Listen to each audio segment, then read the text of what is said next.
Hello అందరికీ, ఈరోజు special జొన్న రొట్టెలు చేస్తున్నానండి. అయితే ఈ జొన్న రొట్టెలు వేరే వాళ్ళు చేయడం చూసి అసలు ఇది నాకు వస్తుందా అని అనుకున్నాను. కానీ జస్ట్ చూసే నేర్చుకున్నానండి వాళ్ళ దగ్గర. ఇదేం బ్రహ్మ విద్య కాదు రాకపోవడానికి. ట్రై చేస్తే మాత్రం తప్పకుండా వస్తుందండి. చూసారా నేనే ఎంత పర్ఫెక్ట్గా చేస్తున్నానో జొన్న రొట్టెలు. చూడండి, ఏకదమ్ పర్ఫెక్ట్. అది కూడా 2 పొరలు వెళ్తున్నాయండి.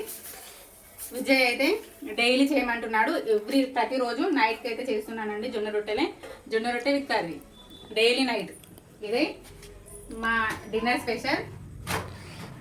సూపర్ అండి, వెరీ హెల్తీ. మీరు కూడా ఒకసారి ట్రై చేయండి, చాలా బాగా వస్తున్నాయి. చూసారా, వెరీ హెల్తీ. మీరు కూడా ఇంట్లో ట్రై చేయండి, చాలా బాగా వస్తున్నాయండి. నైట్ రైస్ కన్నా కూడా ఇలా జొన్న రొట్టెలు, గోధుమ రొట్టె కన్నా కూడా జొన్న రొట్టెని ప్రిఫర్ చేయండి హెల్త్ విషయంలో. Okay friends, bye.